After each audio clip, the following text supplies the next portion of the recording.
Savitri, Book 2, the Book of the Traveler of the Worlds, Canto 1, The World Stare. Alone he moved, watched by the infinity around him and the unknowable above. All could be seen that shuns the mortal eye. All could be known, the mind has never grasped. All could be done, no mortal will can dare. A limitless movement filled a limitless peace.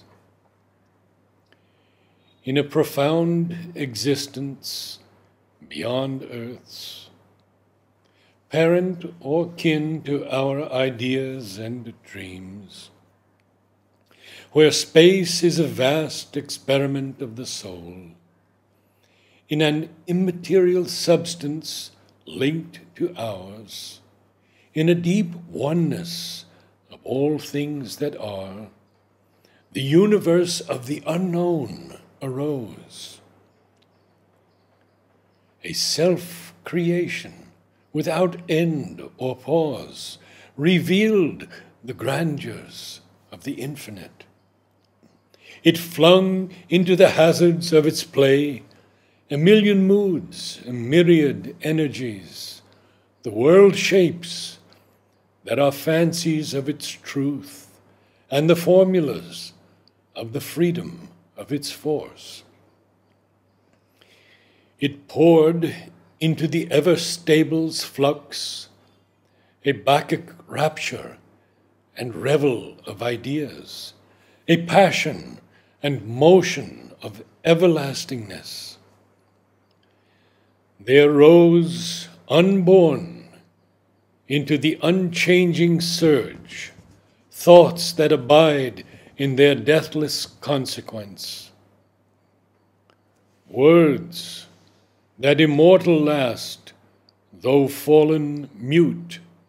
Acts that brought out from silence its dumb sense.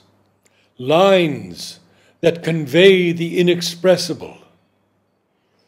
The eternal stillness saw in unmoved joy his universal power at work, display in plots of pain and dramas of delight, the wonder and beauty of her will to be.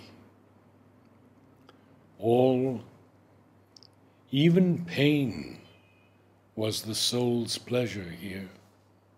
Here, all experience was a single plan, the thousandfold expression of the one.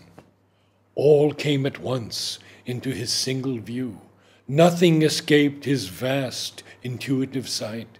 Nothing drew near he could not feel as kin. He was one spirit with that immensity.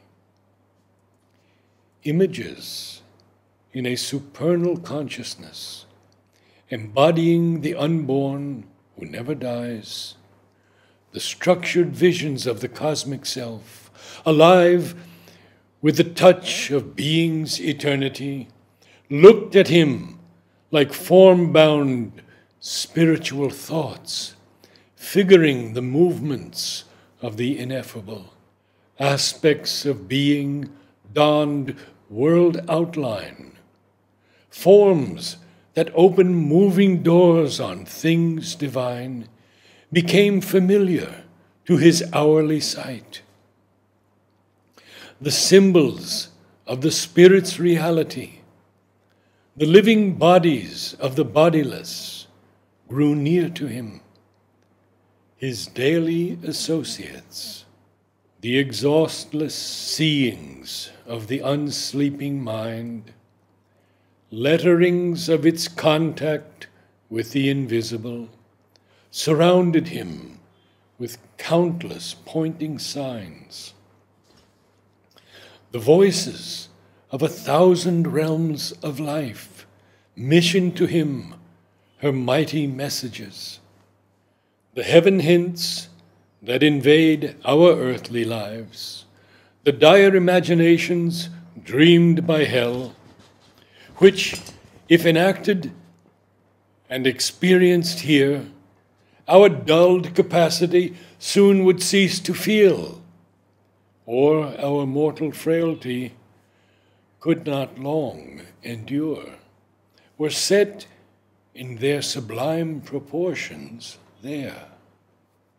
There, lived out in their self-born atmosphere, they resumed their topless pitch and native power, their fortifying stress upon the soul, bit deep into the ground of consciousness, the passion and purity of their extremes, the absoluteness of their single cry, and the sovereign sweetness or violent poetry of their beautiful or terrible delight.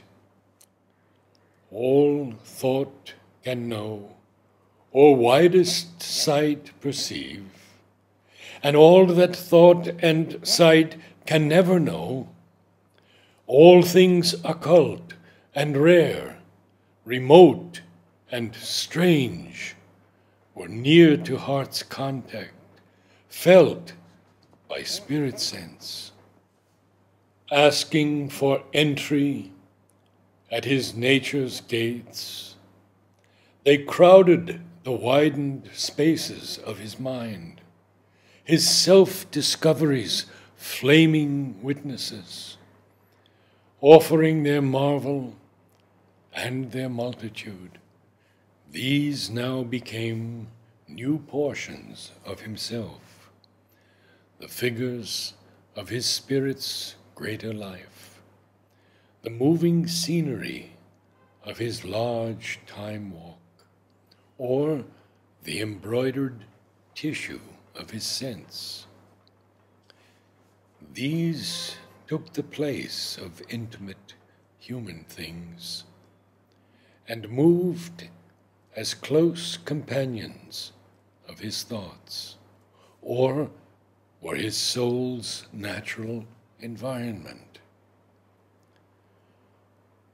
Tireless the heart's adventure of delight, endless the kingdoms of the spirit's bliss, unnumbered tones struck from one harmony's strings, each to its wide-winged universal poise, its fathomless feeling of the all in one, brought notes of some perfection yet unseen, its single retreat into truth's secrecies, its happy sidelight on the infinite. All was found there, the unique has dreamed and made, tinging with ceaseless rapture and surprise, and an opulent beauty of passionate difference, the recurring beat that moments God in time. Only was missing the sole timeless word that carries eternity in its lonely sound. The idea, self-luminous key to all ideas, the integer of the Spirit's perfect sum that equates the unequal all to the equal one, the single sign interpreting every sign, the absolute index to the absolute.